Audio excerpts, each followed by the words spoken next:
distal y el túbulo colector. No hay segunda.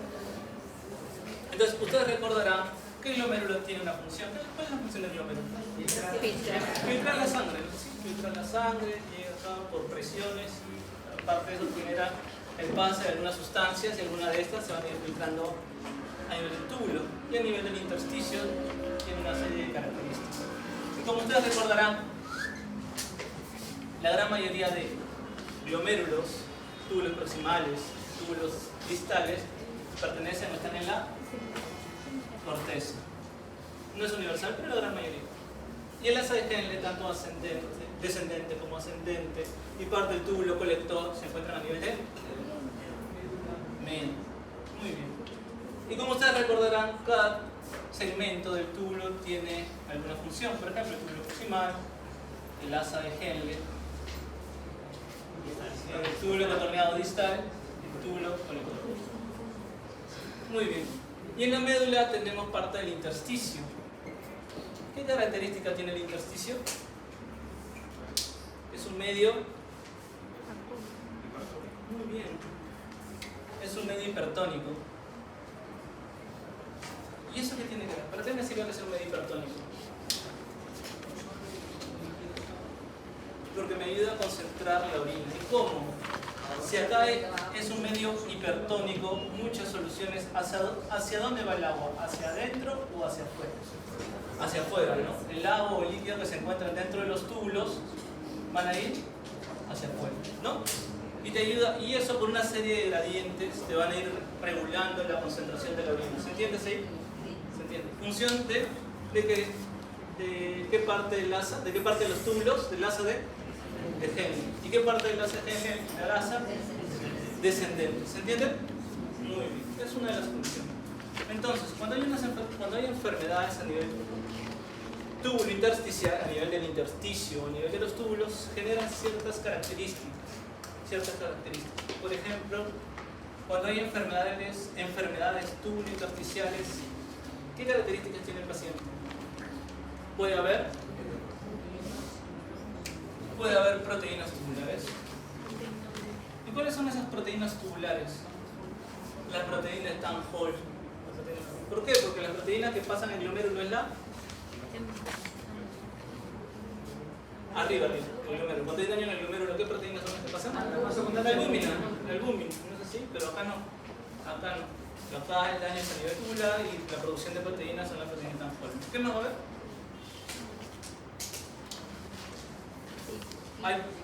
En pocas palabras hay proteinuria. Hay hiperfosfato. Pero esta proteinuria es esa proteína tan polpa, proteínas tubulares. ¿Qué más va a haber? Hipercalemia. Trastornos hidroelectrolíticos.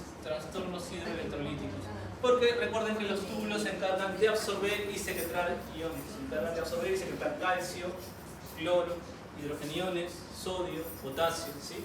Entonces va a haber trastornos hidroelectrolíticos. ¿Qué más va a haber? Sobrecarga hídrica. Nada más. Sobrecarga hídrica.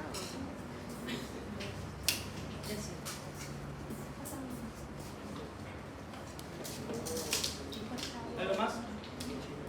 ¿Nada más? Trastorno hidroelectrolítico.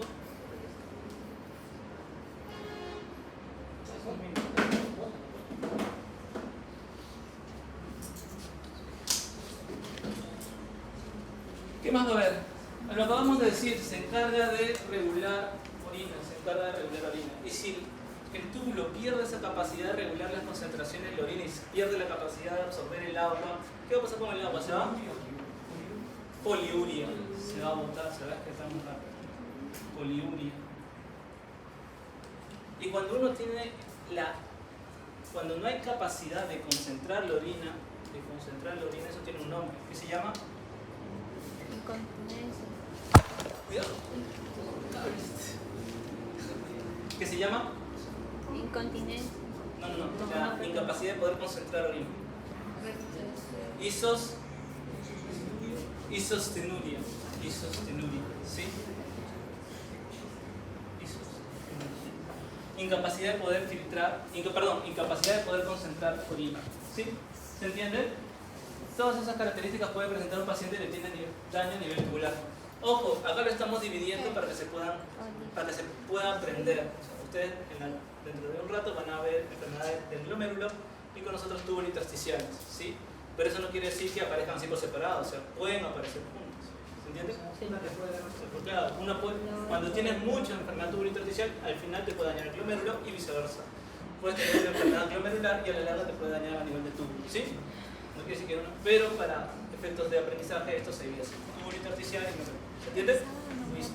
Entonces eso es lo que hay: poliuria, proteinuria, trastornos hidroelectrolíticos, isostenuria, nicturia, porque los túbulos se encargan de trabajar, de absorber toda la orina más al final de la noche para no estar levantándose a orinar a cada rato.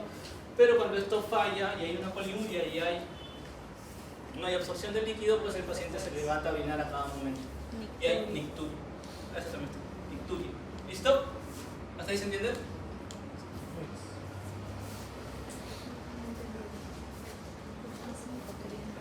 Borramos el túbulo por ahora.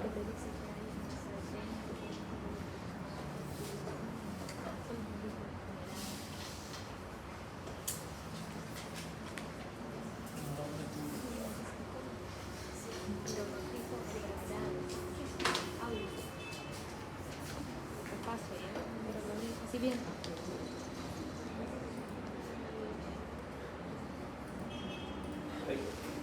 Perdón. Bien.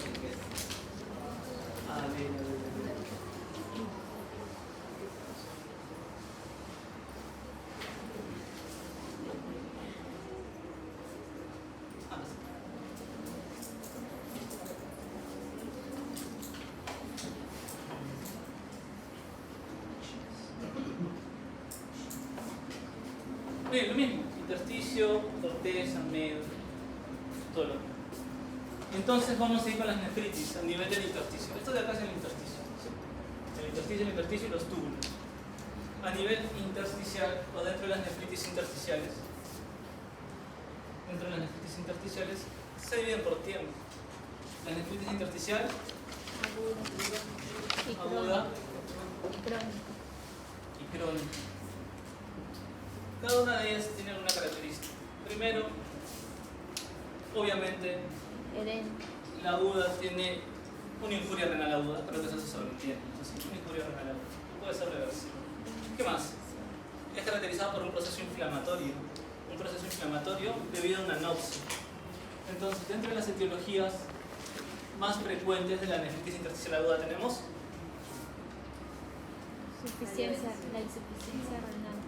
la insuficiencia renal. Fármacos es una de las causas más frecuentes de la nefritis intersticial aguda. Es un proceso inflamatorio y algunos lo consideran hasta un proceso alérgico. ¿Por qué? Porque es en la nefritis intersticial aguda donde hay un predominio de células, de leucocitos, de células inflamatorias. Dentro de ellas tenemos linfocitos y polimorfonucleares. Y dentro de estos polimorfonucleares encontramos eosinófilos. ¿Sí? Muy bien. Y dentro de la etiología, la causa más frecuente, fármacos, más o menos en un 70%, aproximadamente un 70%. La causa más frecuente es fármacos. ¿Es la única? Pues obviamente no. ¿Qué otras causas pueden haber? Infecciosas. ¿Qué más? Autoinmunes, ¿sí? Puede haber enfermedades sistémicas, enfermedades hereditarias. O sea, pueden haber muchas causas, pero a la cabeza están los fármacos. Y dentro de los fármacos tenemos antibióticos, sobre todo a la cabeza antibióticos. ¿Sí? Cefalosporina. Y una de las preguntas. Y la vancomicina. Pregunta clásica que me encanta hacer es qué tipo de nefropatía intersticial genera, o qué tipo de nefropatía genera la vancomicina. Es una nefritis intersticial aguda. ¿Sí? Muy bien. ¿Qué características clínicas tiene este paciente con nefritis intersticial aguda? Voy a intentar ir lento.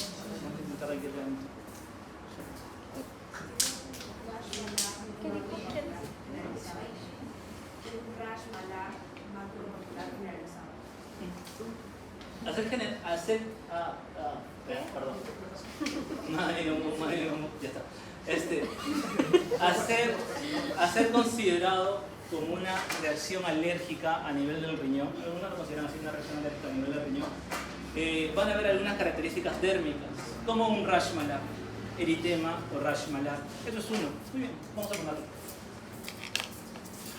Doctor, Dime. ¿el rash malar sería en esa zona o en el cuerpo? No, en la piel, en la piel. En esa zona sería en el riñón. No, pero no, me refiero en esas zonas, o sea, por esa parte. El ¿Qué daño. zona del riñón? No, en la piel, generalizada. Es una reacción alérgica. Puede tener lesiones. Como la púrpura. Rash, y cuando hablan de malar es a nivel de malar, pero puede haber un rash en la piel, un rash malar a nivel de malar, pero puede haber un rash en la piel. ¿Qué más? Fiebre.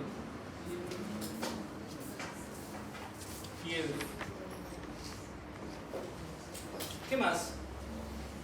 Dolor y sobre todo dolor lumbar. Si tú tienes un paciente que hace fiebre y dolor lumbar, ¿en qué piensas? Una ITU, ¿no? ¿Qué? Una pielonefritis, ¿no? Una pielonefritis. Pero al final, el examen de orina es característico, ahorita lo vamos a ver. Listo. ¿Qué más? ¿Qué más vamos a encontrar en este paciente? Artralgia. Muy bien, alguien siempre hizo las clases. Artralgias, dolores articulares. ¿Qué más? Sudoración.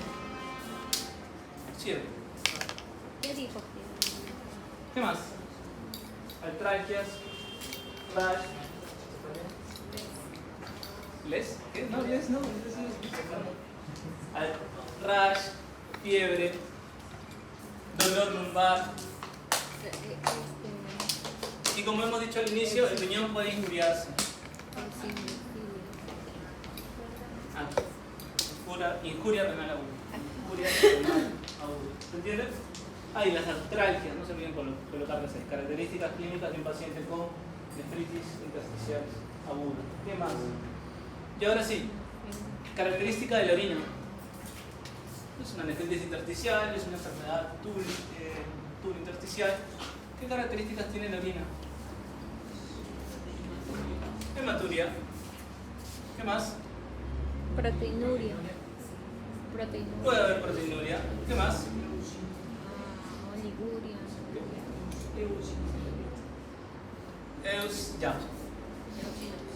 Eosinofiluria. ¿Qué es? Presencia de eosinófilos. Presencia de eosinófilos en la orina. En orina. Muy bien. ¿Qué más puede haber? Piocitos, que es igual a leucocitos, pus o polimorfonucleares. Pero debe ser estéril. Así es, estéril. ¿Por qué? Porque no es causado por una infección. ¿Se ha respondido todos? Bien. Nosotros tenemos que pegar la clase y poco a poco vamos resolviendo. ¿Se entiende? Tienen que La crisis intersticial aguda. ¿Sí? ¿Y cómo es considerado? Y las náuseas, que vamos a ver una lista enorme de cantidades de fármacos que te pueden dar estas patologías o algunas otras enfermedades o alteraciones sistémicas. ¿Cuál es el tratamiento? Si es una enfermedad alérgica, inflamatoria, si es alérgica, ¿qué dan? Ustedes que han visto pacientes con urticaria, anafilaxia. ¿Qué le dan? Corticoide. El tratamiento es, primero, quitas la noxa que le está generando la alergia, quitas la noxa, quitar o retirar el agente causal, más corticoide. Y listo, se acabó. El tratamiento de nefritis intersticial aguda. ¿Sí? No puede ser tan fácil. ¿Sí? ¿Se entiende?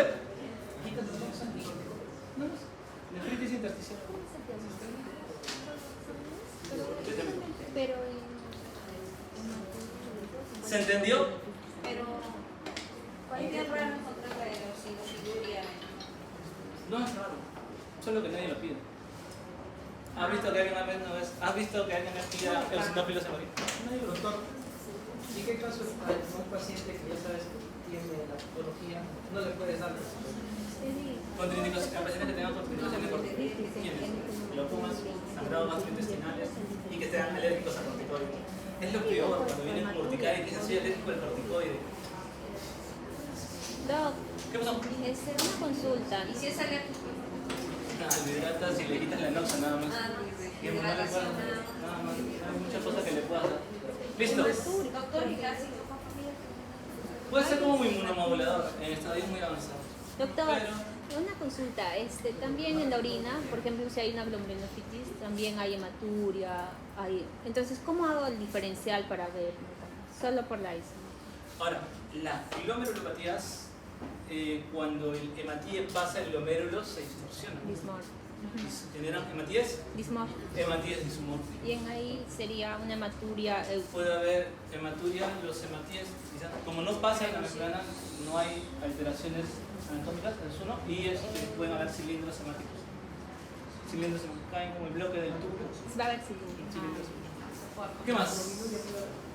Ya, nefritis intersticial aguda se va. Pero también, no sé. Nefritis intersticial crónica. Y proceso inflamatorio, linfocitos, eosinófilos, sobre todo en nefritis intersticial aguda. Nefritis intersticial crónica. Doctor, ¿y la creatinina y la urea? Se alteran porque hay injuria renal aguda. Se pueden alterar. Se pueden alterar porque hay injuria renal aguda. Más la urea que la creatinina. Más la crea que la aguda. No entiendo. Ah, no. ¿Esa es una imagen? Cuando usted menciona la hematuria es... Mira, no estoy, yo ya no estoy. También puede con los glóbulos se rompen, por eso sale mal. Sí, lo que pasa es que cuando tu orina la tienes mucho tiempo y no la procesas inmediatamente, los glóbulos se pueden romper. No ves hematíes, pero encuentras hemoglobina y la tira. Eso va a encontrar. La cuestión es que Dismórfico y el otro es ¿Qué más? Puede ser las dos. cualquiera de las dos. Muy bien. Nefritis intersticial crónica. Cuando el túbulo sufre daño permanentemente, la enoxia es permanente, estos túbulos y ese intersticio van a perder alteración. Los túbulos y el intersticio pierde alteración histopatológica. Entonces, ¿qué sucede con el intersticio cuando hay una inflamación crónica persistente? ¿Qué tipo de tejido comienza a proliferar? Fibrosis. ¿Y qué pasa con el túbulo? Se atrofia. Esas células, normalmente los túbulos, lo vamos a ver, normalmente los túbulos por dentro son células que pueden ser cuadriculadas, ciliadas en algunos casos, pero pueden ser cuadriculadas y que secretan sustancias a la luz tubular, ¿no es así? Pero estas células se aplanan y se atrofian cuando hay una nefritis intersticial crónica. ¿Qué más? Hay fibrosis a nivel del intersticio, fibrótico, y hay proceso inflamatorio crónico. A diferencia de la nefritis intersticial aguda, que había polimorfonucleares, había linfocitos, había eosinófilos, en el otro es más presencia de linfocitos, que es proceso células inflamatorias crónicas, más fibrosis. ¿Sí? ¿Qué más con la nefritis intersticial crónica? Causas principales de la nefritis intersticial crónica, lo mismo que la nefritis intersticial aguda, o sea, son fármacos, enfermedades autoinmunes, neoplasias, enfermedades sistémicas, ¿sí? Nefritis intersticial crónica. ¿Qué más? La presencia o la característica clínica de estos pacientes, al tener una alteración del túbulo y del intersticio, sobre todo del intersticio, la orina no concentra. Estos pacientes pueden cursar con poliuria y nicturia. Y como es crónico, si arriba era agudo y me da un aquí, si es crónico me va a dar la progresión de una enfermedad renal crónica. Nefritis intersticial crónica. Y es la nefritis intersticial crónica la que está asociada a procesos neoplásicos, sobre todo cáncer uroteriano. Muy bien, esto solamente para que recuerden el túbulo proximal, distal, el ACGN y esto de acá, el crónico. Con el tema de A diferencia de porque como haces enfermedad renal crónica, tiene que hacer una hipertensión. Muy bien. ¿Se acuerdan de esto? Fisiología, creo que es segundo año. Túbulo proximal, ACGN, distal, túbulo colector y dónde actúan y de qué se encargaba cada uno de ellos. Y como verán acá, en la parte de la corteza o médula. En la parte de la médula había zonas hipertónicas, que lo que hacía era encargarse de la concentración de orina a través del asa de Henle, ¿sí? A través del asa de Henle, ¿sí? Sobre todo el No solamente el ACGL, también el túbulo colector actúa ahí. ¿Sí? Como ven acá, el ACGL, el agua entra, sale de acuerdo a la concentración de orina que requiere el cuerpo, y también la hormona antidiurética que actúa a nivel del túbulo colector, y también el agua que genera una alteración se mueve a través del intersticio de acuerdo a la gradiente y de acuerdo a la necesidad del organismo. ¿Sí? Para eso sirve el medio hipertónico a nivel del intersticio. Pero eso de acá se altera y esto genera complicaciones o otras enfermedades según unas características físicas. Muy bien, solamente algunas cosas para resaltar. Túbulo proximal se reabsorbe entre el 40 y el 60% del microfiltrado glomerular. La glucosa y los aminoácidos son reabsorbidos prácticamente en su totalidad. Eso se entiende, ¿no? ¿De acuerdo? La glucosa y los aminoácidos se absorben casi en su totalidad a nivel del túbulo contorneado proximal. O sea, si hay un daño a nivel del túbulo contorneado proximal, ¿qué pasa con la glucosa? Se elimina. ¿Habría presencia de? Hipoglucemia. No. Si se elimina la glucosa, ¿cómo va el proteinuria? Hipoglucemia. Glucosuria. Bueno, cositas. Glucosuria. ¿Sí? Se resuelve también entre 60 y 70% de potasio y el 80% de bicarbonato. Acá ya vamos a ver más adelante lo que son las enfermedades tubulares y qué es lo que sucede cuando se altera. Pero se entiende, si se daña mi túbulo proximal, ¿qué va a pasar con los electrolitos? ¿Qué va a pasar con el bicarbonato? ¿Se va a poder absorber? No, pero no es por el daño en sí, es por una alteración a nivel de una enzima que se llama la anhidrasa carbónica. Muy bien. Está inspirado. Leer antes de la clase y así se siente. Muy bien. Entonces, si hay daño a nivel de proximal, ¿qué se pierde? Se pierde aminoácidos, se pierde bicarbonato, se pierde glucosa, se pierde todo. Se pierde potasio, o sea, si hay un daño, se va a perder todo. Daño al nivel del túbulo proximal, ustedes ya se dan cuenta que van a haber estas pérdidas. Sobre todo, glucosuria y aminoaciduria. Porque son donde se absorben en su totalidad a nivel del túbulo contorneado proximal. En el asa de Henle ya habíamos dicho que se encarga de regular concentraciones de agua, sobre todo en el asa descendente, se encarga de regular concentraciones de agua. Bueno, el asa descendente, miren, solamente se encarga de regular agua. ¿Y qué pasa con el ascendente? Este es el ascendente. Asa ascendente o la porción gruesa del asa de Henle. ¿Qué se encarga de regular?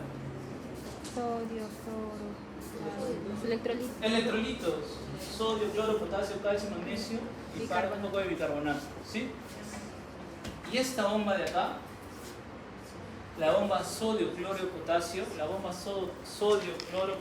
es la que se puede ver alterada en las tubulopatías y entonces evita la absorción de sodio, por ende evita la absorción de potasio, evita la absorción de cloro. Entonces, estos de acá se van a ir. Recuerden, cuando yo absorbo sodio, el sodio pasa con agua. Y si no absorbo sodio, porque hay una alteración en esta bomba en la asa de Henle, el sodio se va a ir con el agua. ¿No? Vamos a tener problemas ahí. Aún no vamos a llegar a tu tubulopatías todavía. Y también recuerden esto.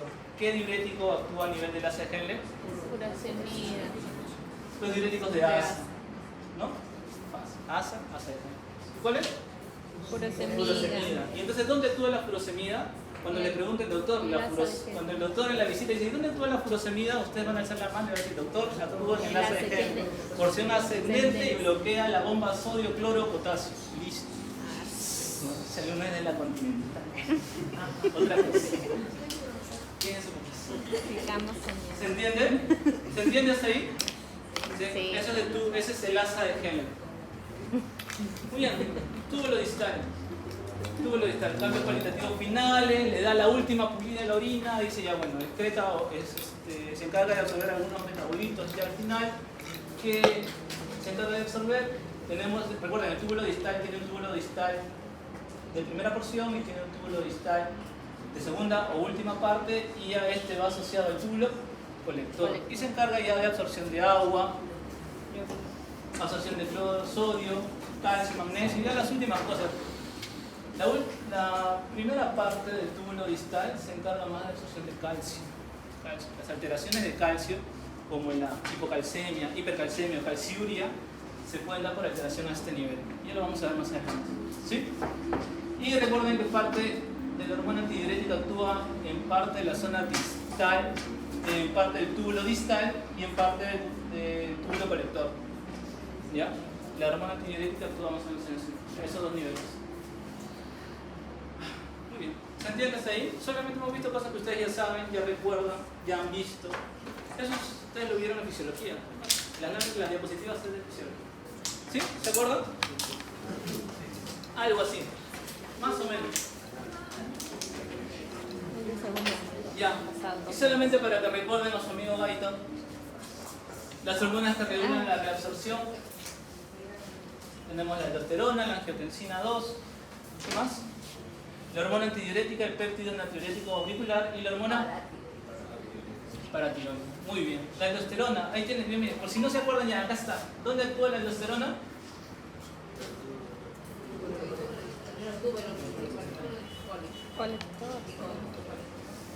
Túbulo y conducto colector. La aldosterona actúa aparte del túbulo distal y el túbulo colector. ¿Y cómo actúa la aldosterona? Reabsorbe cloruro de sodio. Y cuando absorbe sodio, absorbe agua. Muy bien, entonces la aldosterona absorbe sodio, absorbe agua y secreta potasio. Ya, solo para que recuerden nomás. Y entonces el diurético que hace lo contrario es la... ¿Quién es el diurético que hace lo contrario a esto? Es la espironolactona. Espironolactona. Recuerden, la aldosterona te jala agua y te jala sodio y te bota potasio. Lo que hace la espironolactona es bloquearte esto para que bloquee la absorción de sodio, para que pueda botar sodio y agua, y por ende el potasio ya no lo va a botar, si no lo va. Por eso la espironolactona es un ahorrador de potasio. Ya, listo. Solamente era para que recuerden. ¿Qué más? La angiotensina 2 del sistema renina-angiotensina-aldosterona. La angiotensina 2, ¿dónde actúa? A nivel del túbulo proximal, ascendente, y túbulo distal y túbulo deltoide. Actúa casi en todos y se encarga de lo mismo, reabsorción de agua mediante la reabsorción de cloruro de sodio y secreción de hidrogeniones. Muy bien. La hormona antidiurética, túbulo distal, a nivel del túbulo distal y a nivel del túbulo colector, y se encarga de hormona antidiurética. Hormona antidiurética, ¿qué es lo que hace? Antidiurética, evita que orines, por ende baja la agua. Muy bien, ¿y dónde se produce? ¿Qué? ¿Dónde se produce el ADH? Acá dice bien, pero ¿en dónde? Acá, pero acá es muy amplio. En la hipófisis. ¿En qué parte? ¿Adeno o neuro? Neuro. Muy bien. Entonces la hormona antidiurética se encarga de reabsorción de agua y esto va a actuar a nivel del túbulo distal y colector. A nivel de las... Ya está. Más adelante. ¿Qué? Muy bien. El siguiente, péptido natriurético auricular o atrial. Péptido natriurético atrial o auricular se encarga de disminuir la absorción de sodio. Si tú no absorbes sodio, no absorbes entonces el péptido natriurético te ayuda a hacer natriuresis. ¿Y qué es la natriuresis? Botar sodio con orina. Natriuresis te ayuda a orinar. ¿Sí? ¿Hasta ahí se entiende? Y la hormona paratiroidea, túbulo proximal, ascendente, disminuye la reabsorción de fósforo, y si disminuye la reabsorción del fósforo, aumenta la reabsorción de calcio. Es antagónico, ¿no? Recuerden, fósforo y calcio siempre son antagónicos. Muy bien, eso era solamente para que recuerden. Ahora sí vamos al tema. Recién. Pero ya más fácil, túbulo intersticiales son patologías que pueden ser primarias netamente a nivel túbulo intersticial o primarias o congénitas, alteraciones histológicas del túbulo del intersticio, y la secundaria constituye una secuela de lesión glomerular o vascular. ¿Qué quiere decir? Que primero se daña el glomérulo y luego se daña a nivel del túbulo intersticial. O primero se daña un vaso sanguíneo y luego hay alteración túbulo intersticial. Esas son las secundarias. Las agudas y las crónicas, las agudas, como hemos dicho, van asociadas a insuficiencia renal aguda, y estas son algunas características que pueden haber: inflamación y perfusión. Dentro de las crónicas, fibrosis, recuerden, toda patología crónica genera fibrosis, intersticial con inflamación intersticial y la atrofia tubular que ya mencionamos hace un momento.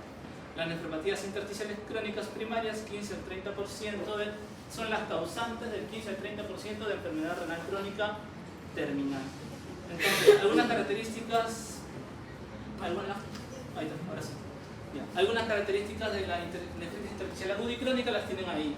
La nefritis intersticial aguda genera edema, la nefritis intersticial crónica genera fibrosis. Las células inflamatorias que vemos más acá son mononucleares como los linfocitos y los polimorfonucleares. Y también la presencia de eosinófilos.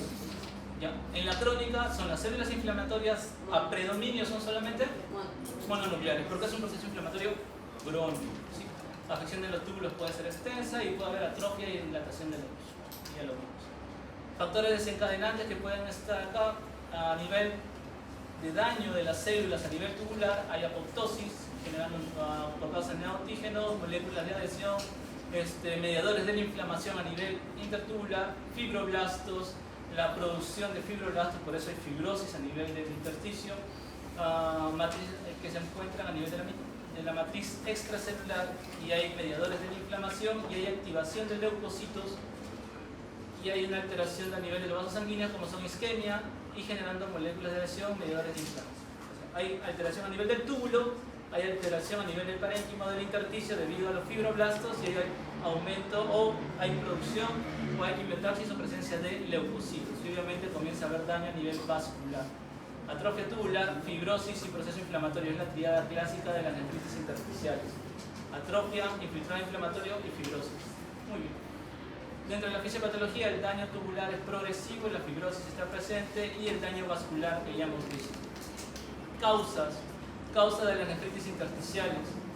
Medicamentos. Cuando preguntaron qué tipo de medicamentos, los betalactámicos están presentes ahí. Penicilina, cefalosporina, vancomicina también pueden estar presentes. Ciprofloxacinos, AINES, diuréticos, anticonvulsivantes, fenitoína también puede estar presente ahí, carbamazepina. Infecciones como infecciones bacterianas, virales, alteraciones idiopáticas, neoplásicas, sarcoidosis. Toda esta gama de patologías pueden causar nefritis intersticial aguda. El hecho de simplemente darse cefuroxima, ceftriaxona, cefalexina a un paciente susceptible puede generar nefritis intersticial aguda. Enfermedades tubulointersticiales crónicas, la enfermedad renal poliquística, enfermedad quística medular, riñón esponjoso, algunas toxinas que vemos acá, como algunas toxinas propias del riñón, como nefropatía por analgésicos, por plomo, por metales, toxinas metabólicas. Dentro de las nefritis intersticiales crónicas, algunas sustancias tóxicas que se elevan, como el ácido úrico, la urea, la hipopotasemia, cristales como el oxalato de calcio o la hiperoxaliuria, pueden generar nefrotoxicidad. Otros trastornos que te pueden dar nefritis intersticial: el síndrome de Sjögren, enfermedades autoinmunes, ahí puede estar el síndrome de Sjögren, trastornos neoplásicos, leucemia, linfoma, hasta el mismo mieloma múltiple, la nefropatía drepanocítica, pielonefritis crónica. Pacientes que cursan con pielonefritis a repetición, a la larga son propensos a hacer nefritis intersticial. Obstrucción crónica de las vías urinarias, estas pueden ser por neoplasias o por litos, que es lo más frecuente, por cálculos. Y el reflujo vesículo-ureteral, que también a la larga te puede generar nefritis intersticial. Dime. Doctor, a pesar de que el potasio está disminuido, también puede ser tóxico. No, el potasio disminuido te da más problemas cardíacos. ¿Qué dice el potasio? Ajá. Lo que pasa es que dentro de los trastornos metabólicos como hipocalemia van asociados a otras enfermedades patológicas que vamos a ver ahí, por ejemplo la estrambopatía. Porque vamos a ver algunas enfermedades vasculares que te van a dar hipocalemia. ¿Qué vamos a ver? ¿Qué más? Fisiopatología, los defectos de la... ¿Qué se pierde cuando hay alteraciones tubulointersticiales? Las dos principales son defectos de la capacidad de acidificación de la orina y alteración en la concentración de la orina. Sumado eso a cambios hidroelectrolíticos. Dentro de la nefritis intersticial aguda, lo más importante: presencia de células infiltrativas, mononucleares, polimorfonucleares y eosinófilos. Y acá vamos a ver edema intersticial. A diferencia de la nefritis intersticial crónica, donde vemos fibrosis, en la nefritis intersticial aguda vemos edemas. Lo mismo. Inflamación, expresión del antígeno mayor de histocompatibilidad 2 y relación de procesos de células mononucleares como son los linfocitos T, CD80 y CD86. Dentro de las manifestaciones clínicas de estos pacientes de nefritis intersticial aguda pueden causar asintomáticos algunos de ellos y solo lo detectamos por un examen de orina patológico y el paciente no tiene molestias. Puede haber disminución de la función renal, puede haber dolor lumbar que puede ser unilateral, por eso se confunden a veces con la pielonefritis. Puede haber oliguria y esto puede progresar a falla renal aguda. Los medicamentos causantes de la nefritis intersticial aguda generan un proceso alérgico a nivel del parénquima. Rash maculopapular generalizado, fiebre, eosinofilia y artralgia son algunas de las características de estos pacientes. Estas son las características clínicas de un paciente con nefritis intersticial aguda. La eosinofilia puede estar presente hasta en el 80% de casos del paciente. Y cuando te hablan de eosinofilia, te hablan de eosinófilos aumentados en... No. Eosinofilia. Sangre. Lo otro es eosinofiluria. Ese es aumento de eosinófilos. Pero te dicen que dentro de las nefritis intersticiales, en un paciente con falla renal, si es una nefritis intersticial aguda, el aumento de eosinófilos te puede hacer pensar que es una reacción alérgica a nivel renal. Y las artralgias. Dentro del laboratorio te vas a encontrar eco, no es ecografía, eco es examen completo de orina, proteinuria, hematuria, sedimento con presencia de eritrocitos y la presencia de eosinófilos. Ahí sí es eosinofiluria. Puede haber elevación de creatinina, proteinuria, pero en rangos no nefróticos. Fracción de excreción del pena mayor a 1. ¿Para qué me sirve el pena? ¿Ustedes qué han hecho aquí?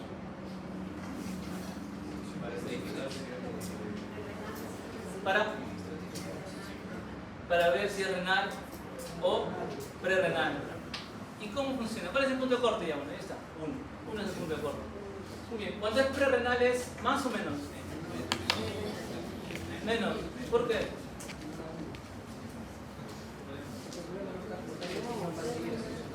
Porque el riñón sigue haciendo su trabajo, los túbulos siguen haciendo su trabajo y lo que va a hacer es absorber sodio. Y cuando el daño está a nivel tubular o a nivel del intersticio que no está funcionando, el sodio se va a eliminar. Y por eso el pena va a salir con un sodio mayor a 1. El sodio va a salir, tiende a eliminar más. ¿Sí? Por eso, cuando es renal, porque acá estamos hablando de patologías renales, la fracción de excreción de sodio en pena es mayor a 1.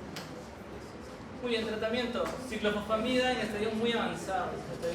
Si no responde a corticoides, siguiente paso sería darle ciclofosfamida. Si no responde. Pero el tema de todo deberían, la gran mayoría nos quedamos en corticoides. ¿Por qué no darle frente a psicología? Porque tiene sus memorias. Nada, no tiene mucho trabajo. Creo que cosas la psicofobia Sí que no se le da en pacientes fértiles y en embarazadas. Bueno, en el tratamiento siempre va a depender de la etiología y es la causa de fondo. Si es causante de un antibiótico, pues retiras el antibiótico. El daño prolongado puede dar trastornos irreversibles. El pronóstico depende de cómo esté la tasa de filtración y los corticoides es el tratamiento de elección de primera línea. Corticoides como prednisona, 1 miligramo por kilo de peso.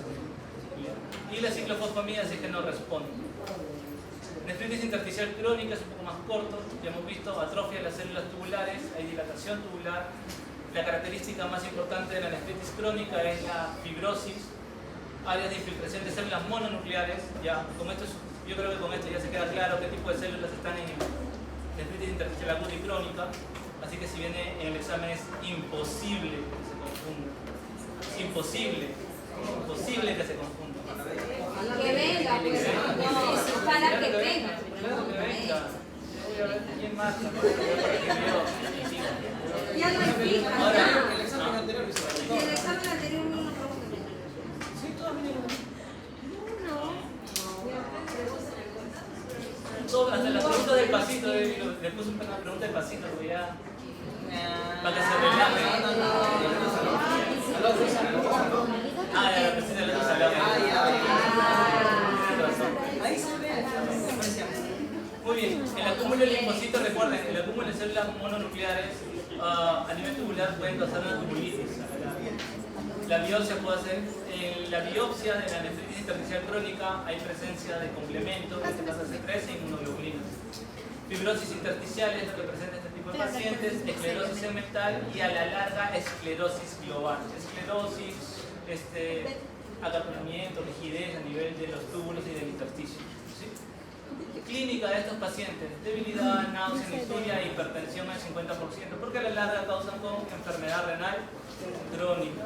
Los laboratorios que pueden estar presentes en estos pacientes: proteinuria, hematuria microscópica, no tanto como en la aguda, que sería una hematuria un poco más franca, piuria, glucosuria. ¿Y por qué hay glucosuria? ¿Qué se daña?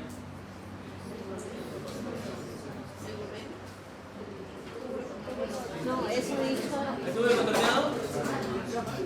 Proximal. El túbulo contorneado proximal. Es por eso que las nefritis intersticiales crónicas algunas la asocian a un síndrome. ¿Qué es el síndrome de Fanconi? Orina concentrada, ácido úrico disminuido y anemia, por la misma enfermedad renal crónica. Tratamiento depende de la enfermedad primaria, depende de la causa de la nefritis intersticial crónica. Control de la presión arterial en este tipo de paciente. Controlar o monitoreo del medio trastorno hidroelectrolítico, de la acidosis metabólica, hiperuricemia, hiperfosfatemia. En este tipo de pacientes no está indicado ni corticoide ni ciclofosfamida, porque ese no es el tratamiento, a menos que la causa sea sarcoidosis. ¿Sarcoidosis es corticoide? Sí, a menos que la causa sea sarcoidosis. Muy bien, consecuencias o alteraciones en la nefritis intersticial crónica: reducción de la tasa de filtrado, glomérular. El síndrome de Fanconi, ya lo vimos por qué, porque hay una alteración a nivel del túbulo proximal y por eso estos pacientes hacen glucosuria.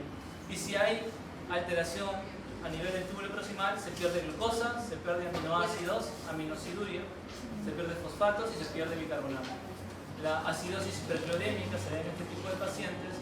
Y también hay proteinuria tubular o de bajo peso, proteinuria en rangos no nefróticos, poliuria por la incapacidad de concentración de la orina, hiperpotasemia en este tipo de pacientes, efecto de la secreción de potasio, y resistencia a la aldosterona. ¿Dónde actúa la aldosterona? Túbulo colector. En el túbulo colector. Bien, excelente.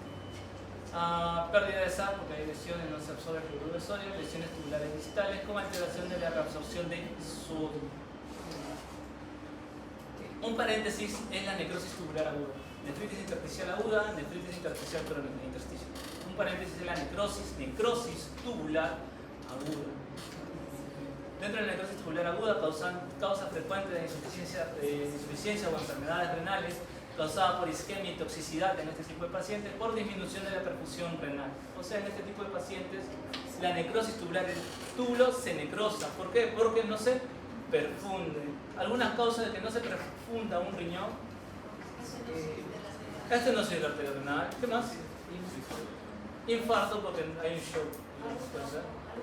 Un trombo que puede llegar a la arteria. O sea, cualquier daño vascular, hipovolemia, sangrado, náusea y vómito persistente, ¿no? Vasculitis, causa que cualquier noxa que te dañe a nivel vascular, que no te permita la irrigación a nivel renal, te puede dar una necrosis tubular aguda. Muy bien, y los túbulos, las partes que se pueden dañar son casi todas: túbulo proximal, porción gruesa de la CG, túbulo distal y en menos medida el túbulo colector. Los riñones pueden estar aumentados de tamaño, ensanchamiento de la corteza, congestión de la médula, aumento de la diferenciación córtico-médula. Recuerden que hay patologías renales que te dan riñones pequeños, entre las enfermedades renales crónicas, y otras que te dan riñones de tamaño normal. Estas son algunas características del riñón en una necrosis tubular aguda. ¿Qué es lo que sucede a nivel histológico? Hay dilatación de los túbulos, aplanamiento del epitelio, como podemos ver acá, se aplana el epitelio en esta zona de acá, pérdida del borde del cepillo del epitelio tubular y desprendimiento de las microvellosidades, como vemos acá. Hay una destrucción a nivel del epitelio tubular, que se van desprendiendo y van cayendo a la luz del túbulo, y estas se van a eliminar por orina y pueden estar presentes a nivel del sedimento urinario. Esto solamente para que diferencien, y esto es de su clase de A, necrosis tubular aguda, algunas características para que no la confundan con una enfermedad prerrenal, y sobre todo el FENA. El FENA es uno de los marcadores que te ayuda a saber cuándo es renal y cuándo es prerrenal. Y obviamente el sedimento urinario. Si es prerrenal, lo que puedes encontrar es un sedimento normal, porque el problema es perfusión solamente, o cilindros y halinos claros. Si es un daño netamente renal, lo que tú vas a encontrar son células tubulares renales. Ya sabemos por qué, porque hay un descama, se descaman estas células, se destruyen y estas van a parar a la luz tubular. Y cilindros granulosos. Cilindros granulosos o granulosos, ¿sí? Que te hablan de un daño renal. Necrosis tubular aguda, forma de instauración. Ya sabemos que la primera causa, la principal, es hipoperfusión y una agresión tóxica. Tiene algunas fases. La fase oligúrica o de mantenimiento es por obstrucción de los túbulos, disfunción de la orina a nivel del intersticio y disminución del filtrado glomerular. Ahora, la necrosis tubular aguda puede ser reversible. Tú quitas la noxa, hidratas a tu paciente, evitas los nefrotóxicos y este riñón se puede recuperar y pasa a la fase poliúrica de 2 a 3 semanas, y es una fase poliúrica por la regeneración del epitelio tubular que comienza a hacer nuevamente su función y los sustratos retenidos producen diuresis osmótica. Todas las sustancias desechas se intentan eliminar y generan poliúrica. Tenemos una fase de instalación o de lesión. Tenemos una fase oligúrica, el paciente refiere que orina poco, ¿no? De un momento a otro tu paciente orina 400, 300, cuando orinaba 1000, le quitas las noxas de los nefrotóxicos y tu paciente comienza a orinar nuevamente. De 1000 pasa a 2000, 2500, comienza a orinar más. Y porque como son células que recién están generándose, tiene muy poca sensibilidad a la hormona antidiurética. El pronóstico en la NTA, la falla renal, usualmente dura de 7 a 21 días y si el insulto es primario. Isquemia, nefrotoxinas pueden ser, y si es corregido, el paciente puede revertir sin ningún problema. Es poco común que la pérdida sea irreversible de la función renal, es muy poco común, pero si esto ocurre, bueno, el paciente tiene mal pronóstico y llega a enfermedad renal crónica. Pero lo más frecuente es que esta NTA regresione y el paciente recupere su función renal. Dentro de la NTA las causas más frecuentes son por lesiones infecciosas y toxinas, sobre todo infecciones a nivel del riñón, infecciones urinarias, meningitis, del tracto alto. Los analgésicos que con mayor frecuencia se han implicado a NTA son las fenacetinas, anticonvulsivantes, el paracetamol, lo cual no es muy común, y ASAs. ¿Qué es ASA?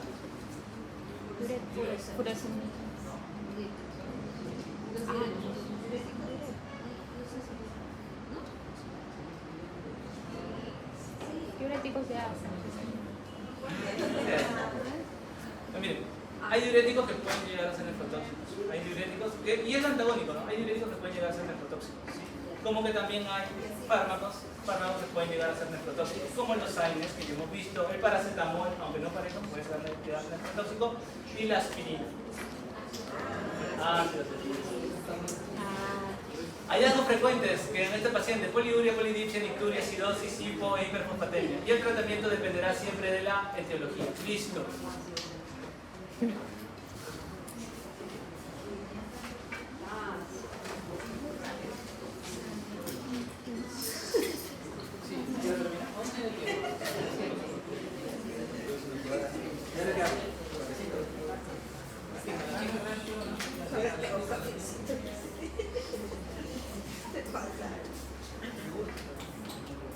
Preguntamos.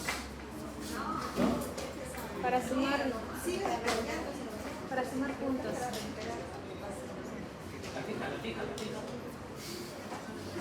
Muy bien. Túbulo proximal.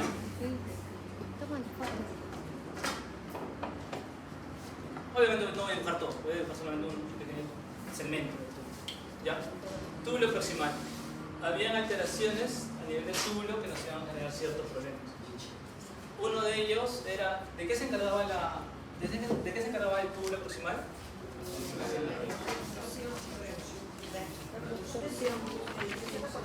Proximal de glucosa y Observar glucosa, ¿qué más? aminoácidos. Aminoácidos, ¿qué más? Bicarbonato. Bicarbonato. No, vamos a marear un poco. Muy bien. Vamos por la parte de bicarbonato para que quede un poco clara. ¿Cómo se absorbe el bicarbonato en el túbulo contorneado proximal?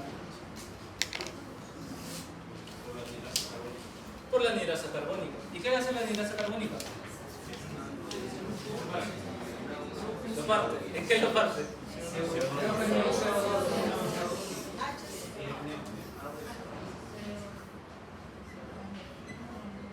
La anhidrasa carbónica hace que el bicarbonato y los hidrogeniones, el bicarbonato no puede atravesar sencillamente el túbulo contorneado, el túbulo proximal.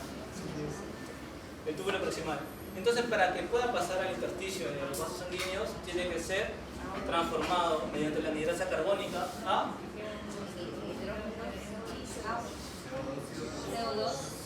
agua ahí.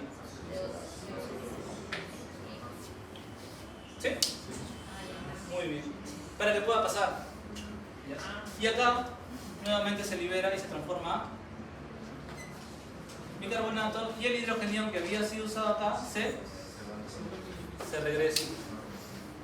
¿Se entiende ahí? Ya, muy bien. Pero ¿qué ocurre? Hay patologías que alteran la anhidrasa carbónica. ¿Cómo hay diuréticos que alteran la anhidrasa carbónica? ¿Sí? Muy bien. Cuando eso está presente, hay una alteración de la anhidrasa carbónica. ¿Qué pasa con el bicarbonato? ¿Se absorbe o no se absorbe? No. O sea, se elimina. El bicarbonato se va. Y si estoy eliminando bicarbonato, ¿cómo queda la sangre? Entonces hay una acidosis. No se hace metabólico porque no es. ¿Se entiende? Muy bien. El bicarbonato cuando llega a los túbulos contorneados distales colectores, lo que hace es, como el bicarbonato es negativo, porque tiene ion negativo, absorbe o jala potasio y se lo lleva. Entonces jala potasio y se lo lleva. Cuando está por el túbulo contorneado distal, como colector, coge el potasio y se lo lleva. Coge el potasio positivo, el bicarbonato negativo y se van juntos. ¿Se entiende? Y si boto potasio, ¿qué pasa? Es una acidosis metabólica con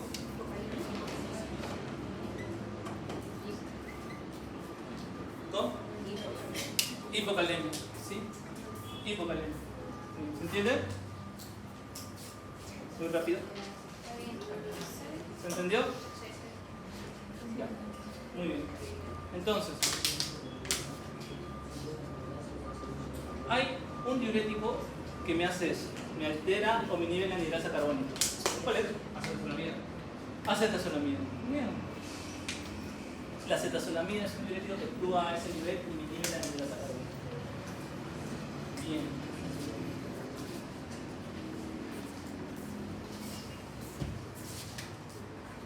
Diuréticos.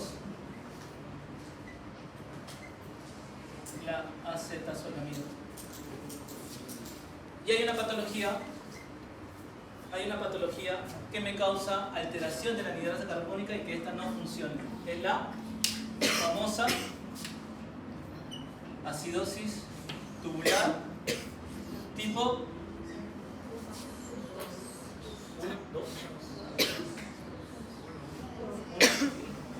1 porque está en el proximal y es primerito. 2. La acidosis tubular tipo 2 o en la disocidosis tubular tipo 2 está alterada la anhidrasa carbónica. Y algunos diuréticos como acetazolamida. ¿Se entiende? Muy bien. Túbulo contorneado proximal. Y falta algo. Cuando aparte de eso hay una alteración y la glucosa no se absorbe y hay glucosuria, se pierde glucosa también.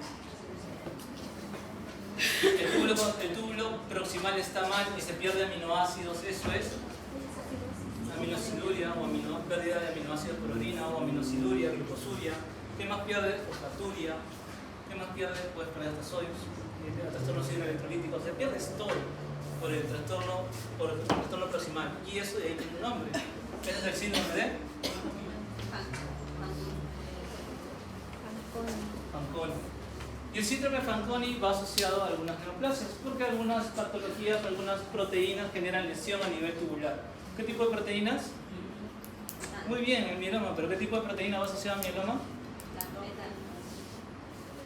Cadenas ligeras, ¿no? Las cadenas ligeras, y ese tipo de proteínas tiene un nombre. Las proteínas de Benson. Casi. ¿Ya sé? Las proteínas de Benson-Jones generan daño a nivel tubular, sobre todo proximal, y esto va asociado a mieloma. Y en mieloma van a haber el próximo ciclo en mato. En mato va a ser el próximo ciclo. No. Pero yo no voy a lugar, van a sentarse, que se vayan a medicina. Ya, dos patologías son las que van a encontrar en túbulo proximal: Fanconi y acidosis tubular tipo 2. Y las características están ahí. La acidosis metabólica, ¿se entiende por qué?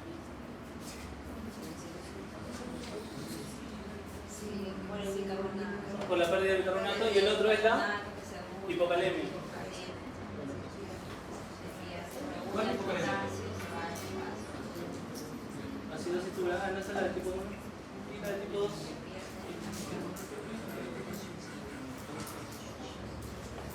Acidosis tubular tipo 2.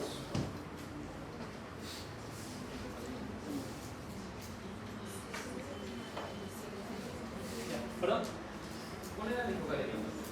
Eso. ¿Acidosis? Acidosis tubular, acidosis metabólica más hipocalemia.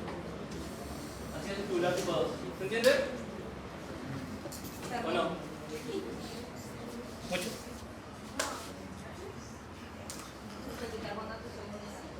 Doctor, o sea, la acidosis tubular tipo 2 hace lo mismo que hace la citostomía. Además, habría que saber. No, claro, porque la citostomía inhibe la anhidrasa carbónica. ¿Sí?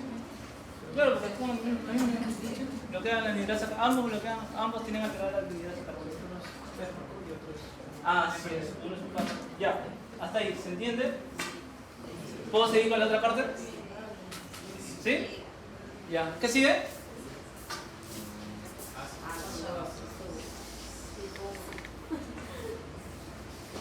Ya, pasamos al túbulo proximal. El túbulo proximal está bien, se absorbe todo lo que se debe absorber, se bota todo lo que se debe botar, y luego la orina pasa al asa de Henle, a esta parte de acá. Pero ustedes recordarán que el asa de Henle tiene una porción delgada y una porción gruesa. Cuando la porción delgada está alterada, hay una alteración en la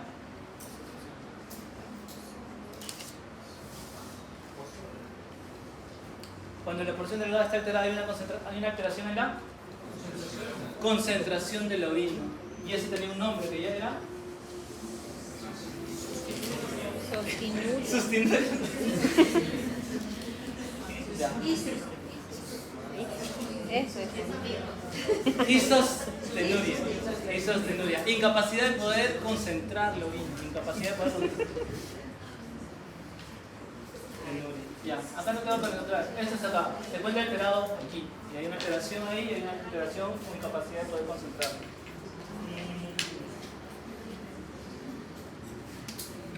Entonces esto es el asa de Henle, alteración en la concentración de la orina. Isostenuria. Muy bien. Hasta ahí estamos. Listo, hasta ahí se entiende, ¿no? Porción gruesa del asa de Henle. Habían un par de canales y nos íbamos a centrar en uno muy importante, que era el canal de Sodio, potasio, la bomba. cloro y sodio. La bomba. Ya vamos a ponerla por acá. Sodio, potasio y cloro. ¿Okay? Normalmente, ¿se acuerdan que vimos? ¿Esto entra o sale? Normalmente esto es. ¿No? ¿Se acuerdan? Perdón. Sodio, para que se entienda. Sodio, potasio y cloro era absorbido. ¿Sí? ¿Se entiende? Era absorbido. ¿Qué es lo que sucede allá? Y acá hay otra cosa más. Cuando absorben mucho potasio, el organismo trata de compensarlo, ¿ya? Y la ingesta de potasio también en exceso te ayuda a poder absorber otro metabolito, que es el por el cotransporte de potasio y magnesio. Muy bien. ¿Hasta ahí estamos? Bien. Muy bien. Hay un diurético que actúa a este nivel y evita la absorción o evita la función de esta bomba, que es la furosemida, o los diuréticos de As. Los diuréticos de asa actúan a este nivel, evitan la función de esto y entonces evita la función o la función de sodio, potasio, cloro. Entonces, si no se absorbe sodio, no se absorbe agua. Si no se absorbe potasio, también inhibe la función de potasio. Por eso los diuréticos de asa causan hipocalemia. ¿Por qué? Porque evitan la absorción de sodio, evitan la absorción de potasio. Generan hipocalemia.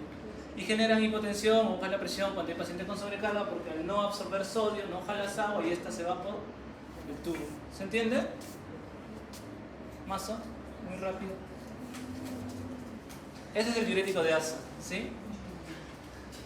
¿Sí? Y el magnesio, doctor, disminuye o aumenta en este caso de... Como no tienes el potasio para poder hacer el cotransporte, el magnesio tampoco se absorbe.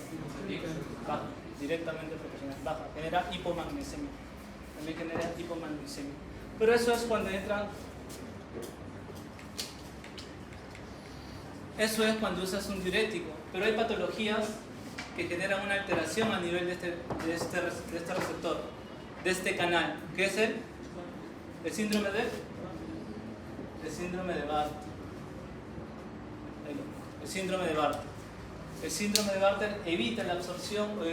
En el síndrome de Bartter, este canal, sodio, potasio, cloro, está alterado. Y eso evita la absorción de sodio, potasio y cloro.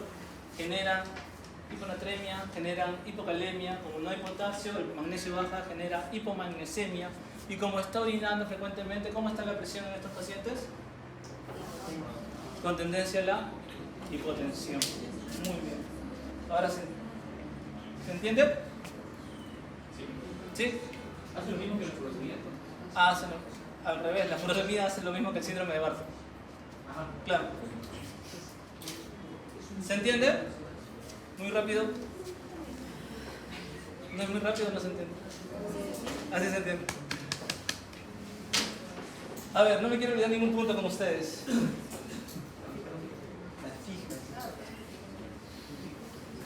Ya. ¿Qué es lo que sucede? Sodio, potasio y cloro no se absorben. Entonces va a haber mucha cantidad de sodio que va a pasar a los demás túbulos, ¿no? Estos pasan en el asa de Henle, pasa a nivel del asa de Henle, parte ascendente. Entonces, sodio, potasio, cloro no se absorben y van a pasar al túbulo distal. En el túbulo distal hay una bomba. Hay una bomba sodio-cloro que te permite el intercambio de calcio. Sí, ya comienzan a ponerse medio engorrosa la cosa. Pero como tú no has absorbido sodio y el sodio está pasando de frente por los túbulos al túbulo distal, en el túbulo distal va a haber más o menos concentración de sodio.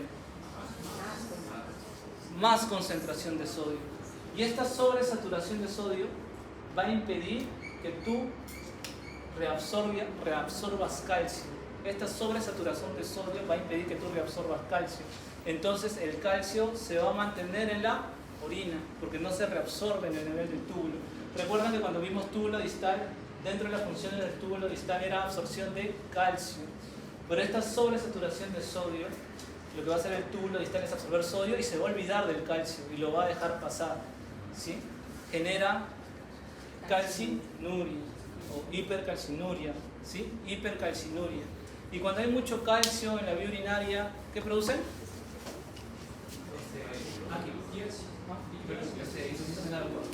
No, antes de eso, mucho. Litiasis. Hipercalcinuria va a generar litiasis. ¿Se entiende? Muy bien. Es por eso que a veces algunos no están muy de acuerdo en dar furosemida en pacientes con hipercalcinuria. ¿Sí? ¿Se entiende hasta ahí? Ya. Muy bien. Hasta ahí estamos. Voy a traer la lapicera. Pasar los puntos que les estoy dando. Muy bien.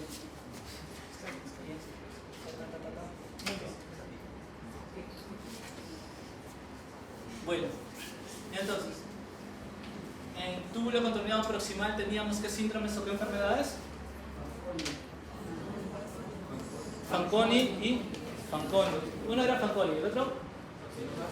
Acidosis tubular tipo 2. Muy bien. Y en el asa de Henle teníamos síndrome de Barth. El síndrome de Barth. Y ya sabemos por qué. Elimina sodio, potasio, cloro. ¿Sí? Sodio, potasio, cloro. Ahora, recuerden, el sodio se absorbe. El sodio se absorbe. El potasio también se va a absorber en cierta medida. ¿Con quién tengo problemas? Con el cloro.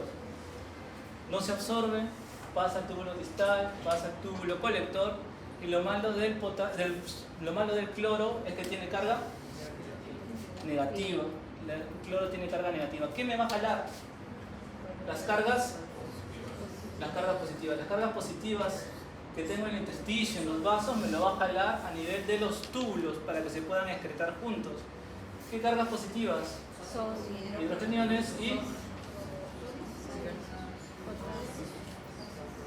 y si pierdo hidrogeniones y pierdo potasio, ¿qué tipo de trastorno metabólico tengo en el cuerpo? Si pierdo hidrogeniones, tengo una alcalosis.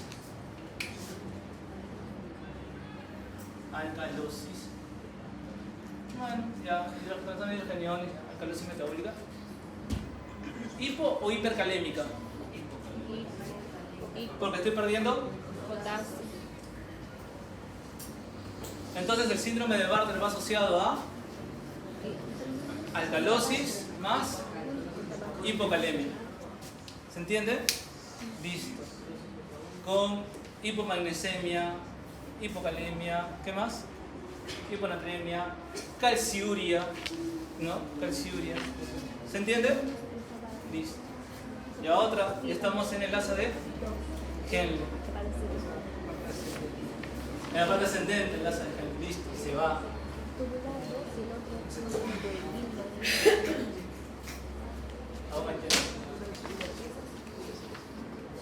¿Qué me queda? Todavía sigue el riñón. El asa de Henle está bien, pasa bien, se absorbe bien, la concentración de orina también, no hay ningún problema. Y todo va al túbulo distal. Y en el túbulo distal tenemos una bomba, que es la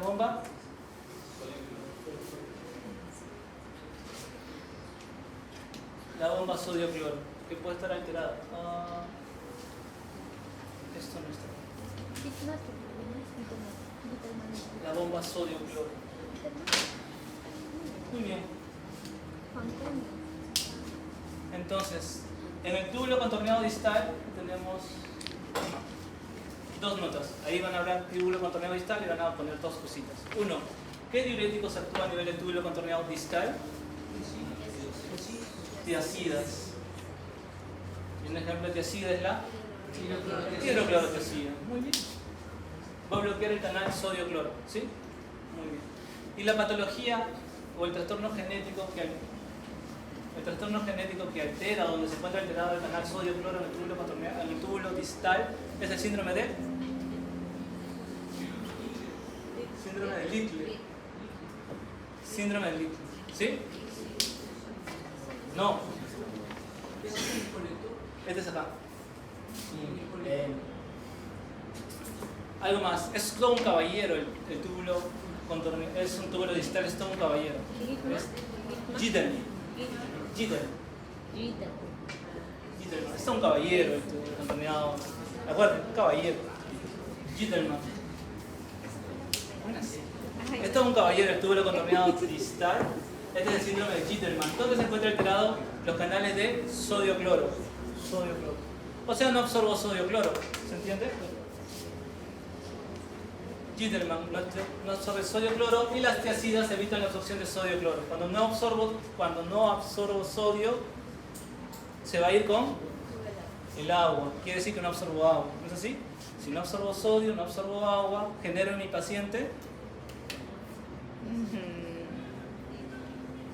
hipotensión. Recuerden, síndrome de Gitterman, donde hay alteración de sodio-cloro, el sodio no se absorbe, por ende no jalo agua, este paciente está con baja volemia, genera hipotensión. ¿Sí? ¿Se entiende?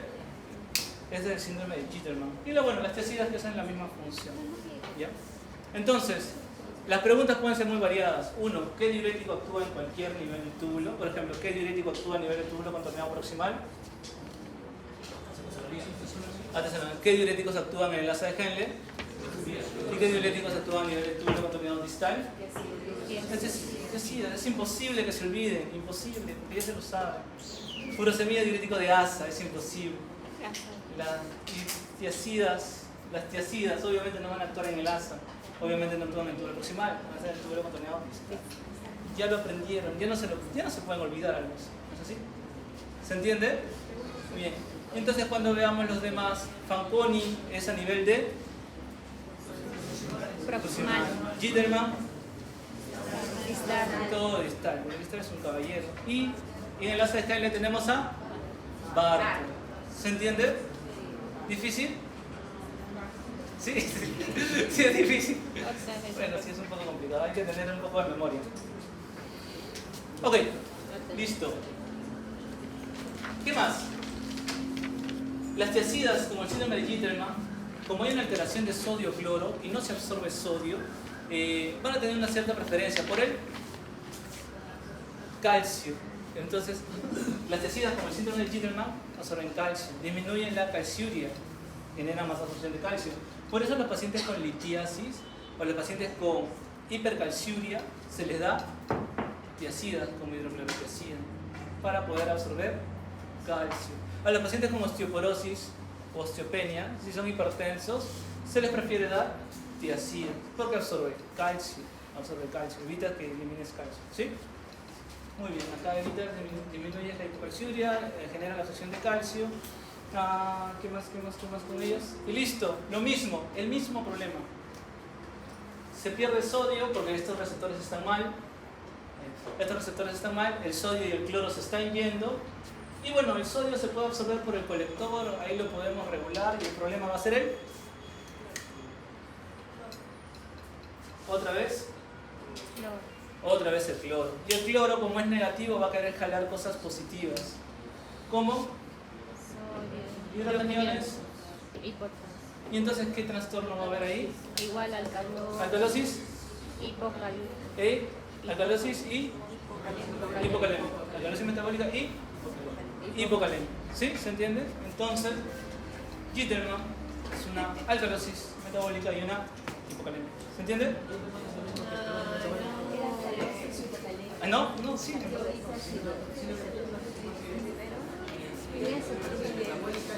Alcalosis era hipocalemia. Acidosis hipocalémica. Gittelman. No era la A, era la D, la C o la D. Ya me canso. La 1, yo lo puse en la D. Verdad. Alcalosis. Me queda uno más. ¿Qué sigue? El del túbulo 2 del 2. El túbulo colector. ¿Qué? Doctor, lo que primero era Tipo 2. ¿Cuál era?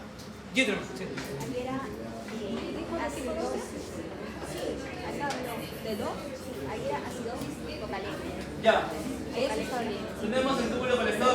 Recuerden que el túbulo colector hay a nivel cortical y hay a nivel medular. ¿Se acuerdan? Que el túbulo colector tenemos a nivel cortical, por ejemplo acá.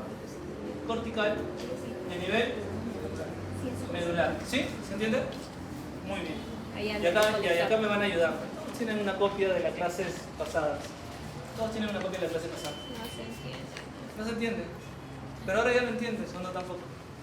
Tampoco. No Igual. ha hecho del Gittelman. No, es que es para ustedes, por eso se va mejorando. Ya. Acá supongo que hay. Listo. Entonces, el túbulo colector tiene dos presiones, la parte cortical y la parte medular. En la parte cortical tenemos una serie de receptores.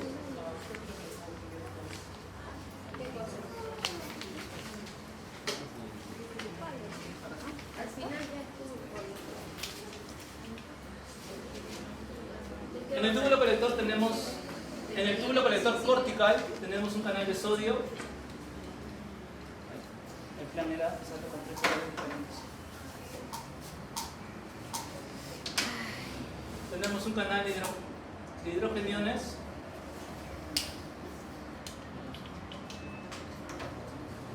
Y tenemos un canal de potasio. Potasio. Muy bien.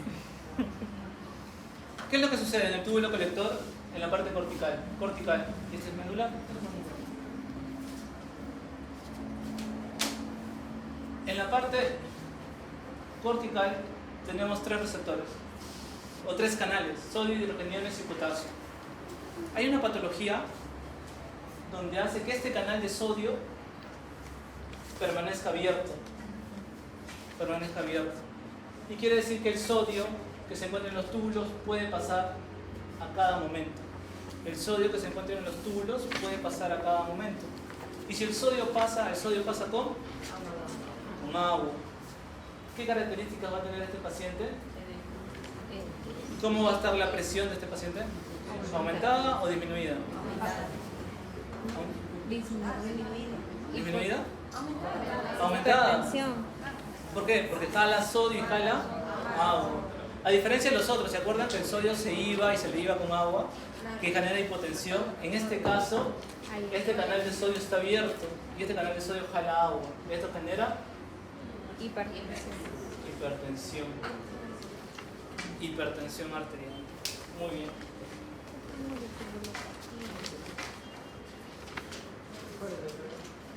¿Ya? Esto de acá es causado por una enfermedad o un síndrome. ¿Ya? Nos faltaba uno. ¿Qué? El síndrome de Littler.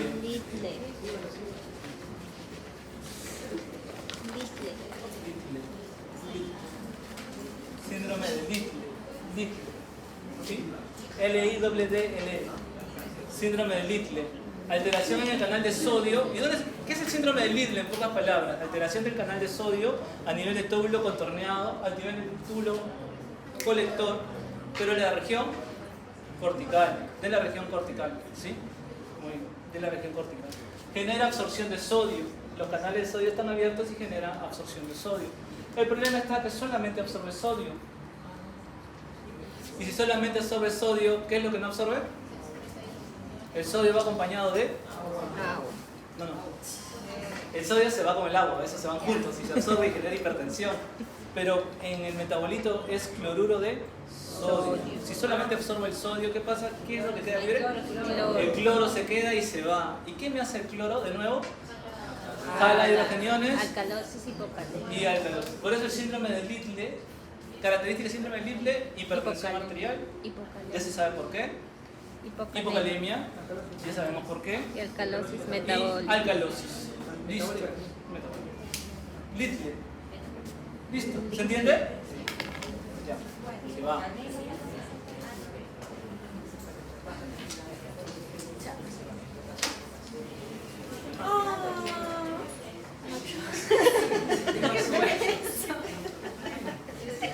Tranquila, ya vamos a terminar. ¿Qué pasa? ¿Qué le hiciste? Doctor, le hace sufrir. ¿Cómo que le- Con la clase emocionada. Yo no he hecho nada.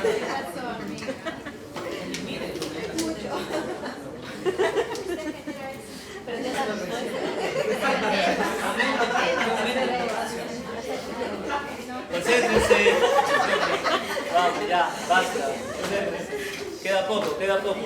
Ya se acaban las partes de los túbulos. Me quedan 2 receptores más. Acuérdense, sodio, litio. ¿Sí? Litio. Me quedan 2 receptores más. El hidrogeniones y el potasio. Y el problema de esto es que los hidrogeniones está cerrado. Está cerrado y por ende en el túbulo colector no se puede excretar hidrogeniones. No se puede excretar hidrogeniones. ¿Ya? Eso de ahí me va a generar en el cuerpo acidosis. Porque el cuerpo no puede eliminar hidrogenión. Eso de ahí me va a generar acidosis. Eso es un problema. ¿Ya? Y este es la muy conocida acidosis tubular tipo 1. Acidosis tubular tipo 1 a nivel del túbulo colector, parte cortical. Sí, a nivel del túbulo colector, parte cortical.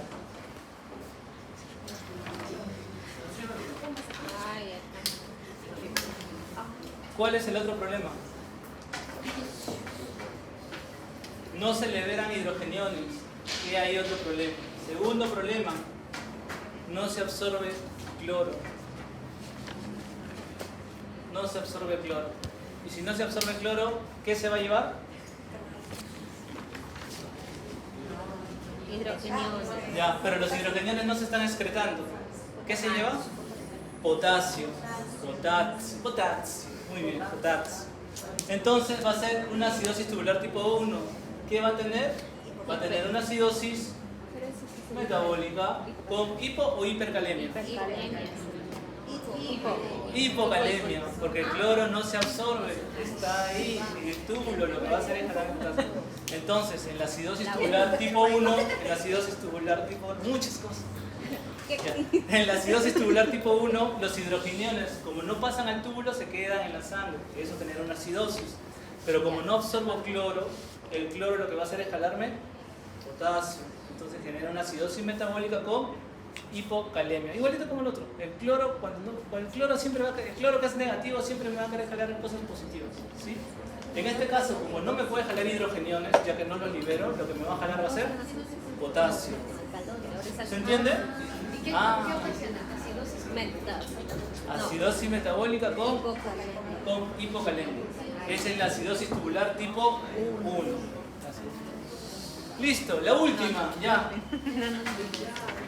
La 2. ¿Cómo que la 2? La 2 ya está, ya vimos la 2, acidosis tubular tipo 2. Se lo quiero. Amiga, ¿qué pasó? Ya, último. María. Los canales de potasio se encuentran alterados a nivel del túbulo colector, zona cortical. Los canales de potasio están alterados. Quiere decir que el potasio no puede ser eliminado, el potasio se acumula. El potasio se acumula, ¿sí? ¿Ah? Ya, concéntrense. Y otra vez. Ya falta poco, no caigan.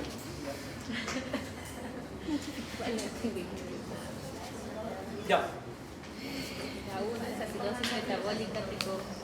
¿Qué es lo que sucede? Ya. En este último trastorno hay alteración de estos dos canales. Los hidrogeniones no se liberan, el potasio no se libera. Entonces quedan almacenados los hidrogeniones y queda almacenado el potasio. ¿Qué trastorno metabólico puede suceder ahí?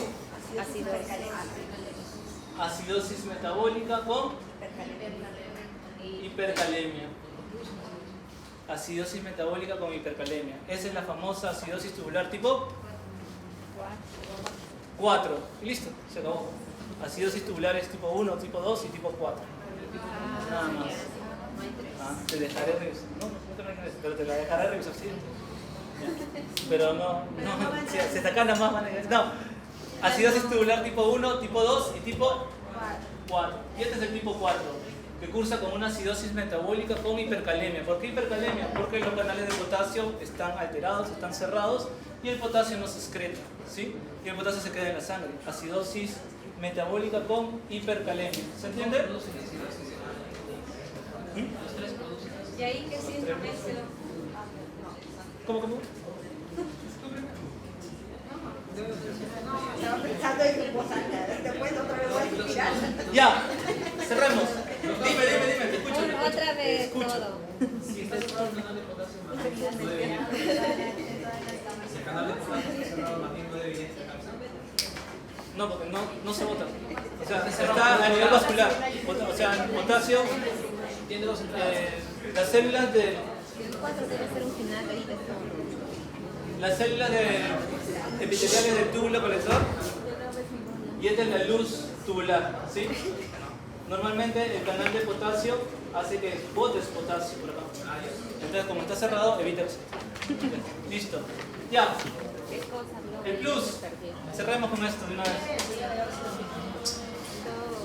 Ya, total solamente van a ser médicos. Ya, no se pasen, aprendan. Ya. Ya, teníamos túbulo colector a nivel cortical, pero también tenemos un túbulo colector a nivel medular. ¿Y qué actúan a nivel medular? La D. ADH. Muy bien, la hormona antidiurética. Está acá, mira. ADH. La hormona antidiurética. Muy bien. ¿Y qué hacía la hormona antidiurética? Jalaba agua. Jalaba. Muy bien. Hay dos patologías que se dan a nivel del túbulo colector, a nivel medular. El famoso SIAD o SIHA. Y el otro es la diabetes insípida. Y en ambas hay alteración del ADH. Muy bien. ¿Qué significa SIAD? Secreción inadecuada, inapropiada de hormona antidiurética. ¿Qué pasa con la ADH? ¿Qué pasa? ¿Disminuye? Aumenta. Ya, tengo dos bandos. ¿Aumenta? ¿Por qué dudas? No dudes. Sí. Casi. ¿Qué dicen? Los dos nomás me opinan. Aumenta. Aumenta. Y si aumenta, ¿qué pasaría? ¿Disminuye? Tiene líquido. Recuerden. Secreción inadecuada de hormona antidiurética. La hormona antidiurética aumenta. Y si aumenta, ¿qué es lo que sucede?